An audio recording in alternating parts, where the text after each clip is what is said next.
Sir, ಈಗ operation Kamal ಬಗ್ಗೆ ಚರ್ಚೆ ಆಗ್ತಾ ಇದೆ. ಅದಕ್ಕೆ ಕಾಂಗ್ರೆಸ್ನವ್ರು ಹೇಳ್ತಾ ಇದ್ದಾರೆ, ನಮ್ಮಲ್ಲಿ 1-2 ಮುಟ್ಲಿ ಸಾಕೋರು, ಆಮೇಲೆ ಮುಟ್ಟು ನೋಡ್ಕೊಳ್ಳೋಕೆ ಕೊಡ್ತೀವಿ ಅಂತ. ಇದೇ ಕಾಂಗ್ರೆಸ್ ಅವರು 15 ಜನ ಬಿಟ್ಟು ಹೋದ್ರಲ್ಲ, ಅವಾಗ ಯಾಕೆ ಮುಟ್ಟು ನೋಡ್ಕೊಳ್ಳಿಲ್ಲ ಅವರು? 15 ಜನ ಕಾಂಗ್ರೆಸ್ ಅವರು ಬಿ ಜೆ ಪಿಗೆ ಬಂದ್ರಲ್ಲಪ್ಪ, ಅವಾಗ ಏನು ಮಾಡ್ತಾಯಿದ್ರು? ಕಳ್ಳೆಕಾಯಿ ತಿಂತಾಯಿದ್ರ? ಅವಾಗ ಕಳ್ಳೆಕಾಯಿ ತಿಂತಾಯಿದ್ರು. ಇವಾಗೇನೋ ಭಾಳ ಮುಟ್ಲಿ ನೋಡೋಣ ಅಂತಾರಲ್ಲ, ಅವಾಗೇನು ಮಾಡ್ತಾಯಿದ್ರು? ಅವಾಗ ಸುಮ್ಮನೆ ಇದ್ರಲ್ಲ ನೀವು ಕಾಂಗ್ರೆಸ್ ಅವರು ಹೋದಾಗ. ಹಂಗಾರೆ ನೀವೇ ಕಳಿಸ್ಕೊಟ್ರಾ? ಕುಮಾರಸ್ವಾಮಿ ಸರ್ಕಾರನ ಬೀಳ್ಸೋಕ್ಕೆ ನೀವೇ ಕಳಿಸ್ಕೊಟ್ರೆ ಒಪ್ಕೊಳ್ರಿ. ಅದಾನ ಕುಮಾರ ಸರ್ಕಾರ ಬೀಳಕ್ಕೆ ನಾವೇ ಕಳಿಸ್ಕೊಟ್ರಿ ಅಂತೆಲ್ಲ ಒಪ್ಕೊಳ್ಳಿ. ಇಲ್ಲಾಂದ್ರೆ 15 ಜನ ಕಾಂಗ್ರೆಸ್ ಅವ್ರು ಹೆಂಗೆ ಬಂದರು? ಅವಾಗ ಏನು ಮಾಡ್ತಾಯಿದ್ರಿ ನೀವು ಕಾಂಗ್ರೆಸ್ಸು? ಅವಾಗ ಹೆಂಗೆ ಬಂದರು, ಬೇರೆ ಟೈಮಲ್ಲೂ ಹಂಗೆ ಬರ್ತಾರೆ. ಹೋಗೋರ್ನ ಕಾಂಗ್ರೆಸ್ ಬೇಡ ಅಂತ ಹೋಗೋರ್ನ ನಿಮ್ಮ ಕೈಲಿ ತಡೆಯೋಕ್ಕಾಗಲ್ಲ. ಆ ಶಕ್ತಿನೂ ನಿಮಗಿಲ್ಲ. ಪಾರ್ಲಿಮೆಂಟ್ ಚುನಾವಣೆ ಆಗಲಿ, ಪಾರ್ಲಿಮೆಂಟ್ ಚುನಾವಣೆ ಆದಮೇಲೆ ಎಲ್ಲನೂ ಕೂಡ. ದಯಾನಂದ ಮೂರ್ತಿ ಅರಣ್ಯ ಕೃಷಿ ಮಾಡಿ 2 ಎಕರೆಯಲ್ಲಿ 50 ಲಕ್ಷ ಗಳಿಸಲಿದ್ದಾರೆ. ನೀವು ಕೂಡ ಅವರಿಂದ ಕಲಿಬೇಕಾ? ಅವ್ರ ಜೊತೆ ವಿಡಿಯೋ ಕಾಲ್ನಲ್ಲಿ ಮಾತಾಡಬೇಕಾ? ಈಗಲೇ ಫ್ರೀಡಮ್ ಆ್ಯಪ್ ಡೌನ್ಲೋಡ್ ಮಾಡಿ. ಏನಾಗುತ್ತೆ ಅನ್ನೋದು ಅದು ಬೀದಿಗೆ ಬಂದೇ ಬರ್ತೈತೆ.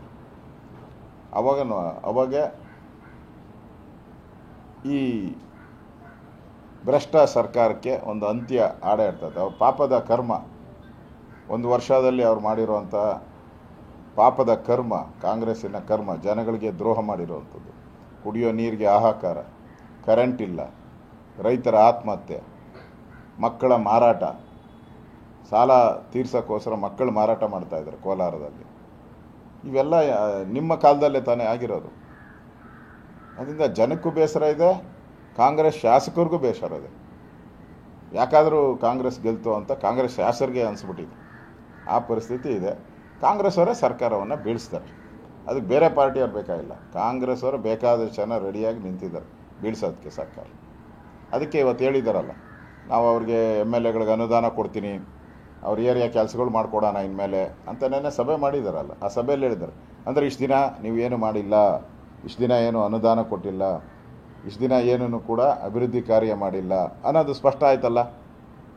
ನೀವು ನೆನ್ನೆ ಮೀಟಿಂಗಲ್ಲಿ ತೀರ್ಮಾನ ಮಾಡಿರೋದು ನೋಡಿದ್ರೆ ಇಷ್ಟು ದಿನ ನೀವೇನು ಮಾಡಲಿಲ್ಲ ಅನ್ನೋದು ಅರ್ಥ ಆಯ್ತಲ್ಲ.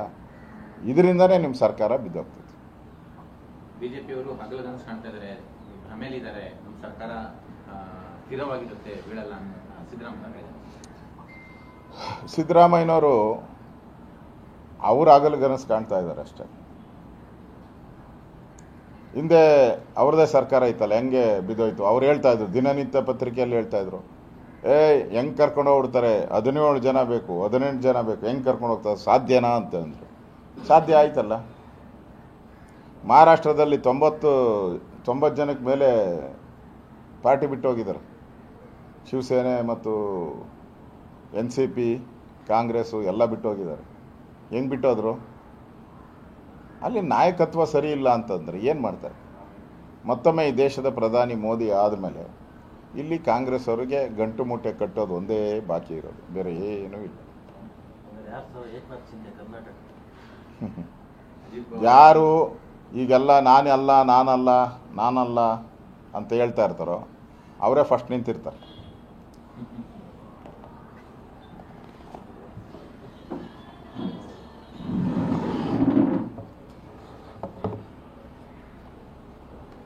ಆ ಥರ ಸನ್ನಿವೇಶ ಕ್ರಿಯೇಟ್ ಆದರೆ ಫಸ್ಟ್ ನಿಂತ್ಕೊಂತಾರೆ. ಅವರು ಹಂಗೆ ತಾನೇ ನಿಂತ್ಕೊಂಡಿದ್ದಾರೆ. ಮಹಾರಾಷ್ಟ್ರದ ಸನ್ನಿವೇಶ ಕ್ರಿಯೇಟ್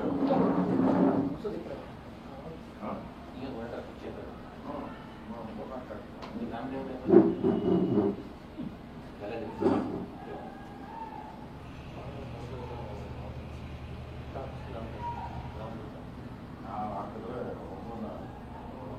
50,000 ಜನಕ್ಕೆ ಮಾಡ್ತೀವಿ. ನಾವು ಬಂಡಿದವರು ಅಂತ ಮಾಡ್ತೀವಿ.